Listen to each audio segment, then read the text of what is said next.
Hi everyone, you're watching Tamit Saleh's Tennis Forum, and a bunch of records have been broken or set today by Novak Djokovic, who won the Italian Open against Diego Schwartzman. This is going to be a two-part special. In this first part, I'm going to be looking at the final as well as, stats and facts in this quite historic day of tennis. And in the second part, we are going to be looking at live rankings, Djokovic becoming the outright second player with the most weeks at number one, and what he needs to do or how he can catch up to Roger's 310 weeks. But in this first episode, I hope you enjoy it. I think you will enjoy it with the stats we have today. We are going to be looking at the Rome Open. It concluded a few hours ago with Novak Djokovic winning in straight sets against Diego Schwartzman. Djokovic was the outright favourite going into the final. However, Diego Schwartzman has been playing some of his best tennis ever this week. He defeated Rafa in straight sets. Bearing in mind, Rafa was looking very good himself going into that match with two very convincing victories under his belt. But Diego Schwartzman beat him, and then that amazing semi-final against Shapovalov, which will go down as a contender for a match of the year. Some amazing hitting from both players. And Diego Schwartzman, the main question going into the final was how fresh was he? Because he played a three-set semi against Shapovalov less than 24 hours ago. It was over 3 hours long. So that was the key question. And you felt like the longer the match went on, it would favor Novak more, with fatigue coming into play for Shapovalov. Novak hasn't had an easy route to the final himself. Yeah, he only lost one set. However, if you look at his matches against Krajinovic, he went to a tiebreak earlier on this week where he could have lost that set. And then against Casper Ruud in the semi-final, Casper Ruud served for the first set, had set points, couldn't convert. So it wasn't easy going for Novak either going into the final. Novak had a 4-love head-to-head against Diego Schwartzman, now 5-love. However, the two matches they played on clay had both gone to a final set, which was in the French Open in 2017 and also last year's quite memorable semi-final which the two shared at this same tournament, the Italian Open. Diego Schwartzman had a very fast start in the final, which you felt was kind of necessary. For him to win that first set was crucial, and he was 3-love up, double break up. And when I saw that, for me, I was thinking, right, Novak's probably going to tone it down for the rest of the set.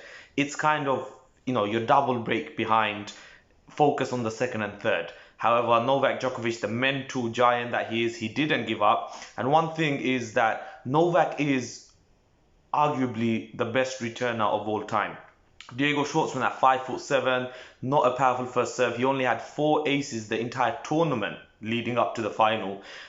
You did feel like there was still hope. So even though it was a double break, you felt that if Novak could up his game, his returns, then there was definitely an opportunity there. Diego Schwartzman is not the greatest server of all time. And lo and behold, Novak Djokovic broke back at 3-love to make it 3-1, held serve, broke again to make it 3-all. So that was really Schwartzman's opportunity in that first set. After that, it did go to serve. Djokovic did have a set point at 5-4, couldn't convert. But then at 6-5, he managed to break the Schwartzman serve, winning the first set 7-5. And after that, it really was a bit of an uphill battle for Schwartzman, who was playing fantastic. My thoughts on the match was, it was very evenly matched. I felt like Novak, for some reason, he was always trying the drop shot. I know he does that a lot, but it wasn't working. It was, more often than not, Schwartzman was either winning the point, he was chasing everything down, very good mover, and also Djokovic was hitting the net quite a lot with the drop shots. In the second set, Djokovic came through 6-3, winning the Rome Open for the 5th time, and this is where the interesting part of the video starts. I'm sure you've all seen the match, you can go see the highlights as well, but we are going to be looking at some numbers.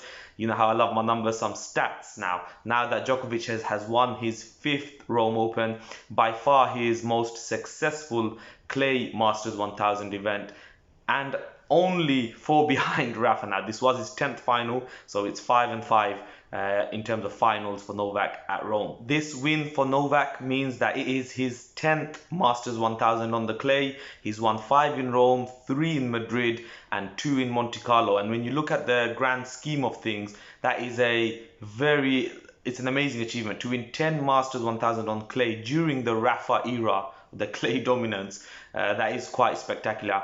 I found a little fun fact that Rafa has 10 Masters 1000 on the hard courts, the rest coming on clay. So it's kind of like a flip, role reversal for the two. So that's quite an interesting one. Rafa and Novak now have won the last 14 out of 16 Italian Opens. That's crazy. And if you can name the other two players to have won, then give yourself a pat on the back. They both beat Novak Djokovic in the final, and that was Andy Murray and Sasha Zverev. So yeah, Rome Open, massive dominance from Rafa and Novak with 9 titles and 5 titles respectively. And of course, as you all should know, this was Novak Djokovic's 36th Masters 1000. He breaks the tie with Rafa and now is a outright number one. He's won 36, Rafa has 35. That is quite a crucial thing in this race. As you know, Masters 1000 is one of the big titles in tennis after the Grand Slams and World Tour finals. You could, I don't know where you base the Olympics in this, that's up to you. Please let me know if you think the Olympics are more prestigious than Masters 1000 or less. I know they're rarer to come by, you know, coming once every 4 years rather than having 9 Masters 1000 a year. But yeah, let me know which you think is more prestigious. Coming into the final, Djokovic had already broken a record of having the most Masters 1000 finals, another one that he had been tied with Rafa beforehand. So this was his 52nd Masters 1000 final. Rafa has been to 51, Roger Federer on 50. So very close, 52, 51, 50. Before this tournament, Rafa and Novak had identical finals record, both having won 36 of their 51 finals. Roger Federer, even though he'd reached 50 finals, only one less than Rafa and Novak at the time, he's only won 28 of them. So he is quite far behind. I feel like the Masters 1000 race is, well, quite obviously for me, between Rafa and Novak now. I feel like Federer is too far behind. He's not going to win another 9 to 10 Masters 1000. That's saying that Novak and Rafa won't win anymore. This race has been a bit of a seesaw battle between the two. Rafa, of course, earlier in the career, he broke through way ahead of time for Novak. So he'd built a lead. Novak came back. He'd actually overtaken Rafa at 29-28.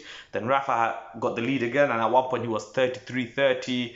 But now Novak has taken that crown again. And I feel like once all is said and done, Novak should end up with more Masters 1000. This was, you know, Rafa's chance. The clay tournaments is where Rafa really needs to get cracking. I feel like at this point in time, it just seems like more likely that Novak will win clay Masters compared to Rafa winning hardcourt Masters. Only given the fact of the competition, I feel like on the hard course there's far more competition, there's more players that can win it, whereas on the clay you're really only looking at Rafa, Novak, Dominic Thiem, and the rest would kind of be surprise winners in regards of that. After Novak won, I was just thinking to myself, how many can this guy get to? I think at this point he's on 36. 40 is a very likely number. And then I was thinking, could he even get the half century? Can he get to 50 Masters 1000? That's 14 more Masters 1000 by the time he retires. You never know. If he goes on for another, let's say, 3 years of this level of tennis, that's roughly 4 to 5 Masters 1000 a year. I think that's possible. So 50 could be a shout, but I think 40 is definitely on the cards for both. I think Rafa will get to 40 Masters 1000 as well. This win for Novak means it's his 3rd consecutive Masters 1000 victory. He won Cincinnati earlier this year, the only other Masters to have taken place this year, and he won Paris last year. So he's won 3 on the bounce now of Masters 1000s, and he currently holds 4 of the 9 Masters 1000, the 3 I've just mentioned, and he's also the defending champion of Madrid, which he won last year. The other 5 Masters 1000s are shared between Dominic Thiem, Roger Federer, Fabio Fognini, Rafa Nadal, and Daniil Medvedev. So they all have 1 each, or defending 1 each. Novak Djokovic is currently defending 4 of them. That's quite a... it speaks volumes of his current, let's say, dominance. And I feel like this year has been emphatic for Novak. He's not his unbeaten run. Now look, there's been a lot of debate. Is his unbeaten run still active or not active? For me, it's broken. Even though he didn't lose the match to Carreño Busta at the US Open. He got defaulted. Yeah, I know it's a bit of a awkward one, but the unbeaten run is gone. He's still 31 for 32 this season. I think that's incredible in itself, given what's been going on, and for him to be laid off for 6 months or 4 months or however long it was, and then come back and still continue winning. It's still a fantastic achievement by Novak. So for me, 31 wins, 1 defeat in 2020.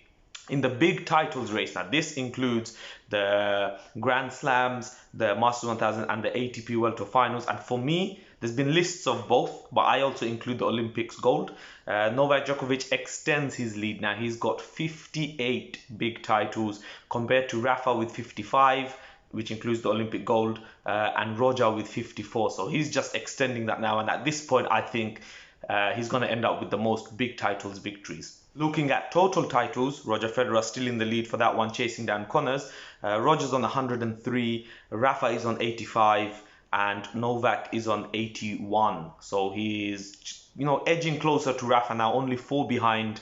Will either of them reach Roger? I don't know, because at this point I feel like they're really just playing in the big tournaments and maybe a bunch of 500s. For them to really, if they want to get that record, they'll have to start playing 250s. And I just don't see that. They really want to focus on the big titles. So I don't think either will catch up Roger, although, I've been surprised by both for many years now. But yeah, that's the standings in regards of total titles won. Djokovic becomes the oldest Rome champion. He has beaten Rafa's record from last year's victory that Rafa had. I feel like these oldest records will be like a seesaw as well between Novak and Rafa over the next couple of years, as if Rafa wins next year, he's going to become the oldest, and etc. So yeah, Novak Djokovic, the oldest Rome Open winner.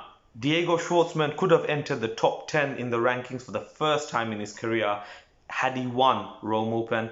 He didn't. Instead, it's Shapovalov who achieves that same goal. Diego Schwartzman is now world number 13. His career high is number 11. But yeah, a good run in France could get Diego Schwartzman that spot. So that's the stats and facts for Rome Masters 1000.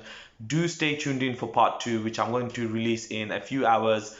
It's going to be chock full of stats and information. There's dates in there. We're going to be looking at the live ATP rankings, but also some key dates for Novak to break some records, how Rafa and Dominic Thiem could still get that year-end number 1, and yeah, I think you're going to enjoy it. So yeah, do stay tuned in for that. But once again, congratulations to Novak Djokovic winning Masters 1000 number 36. Amazing achievement.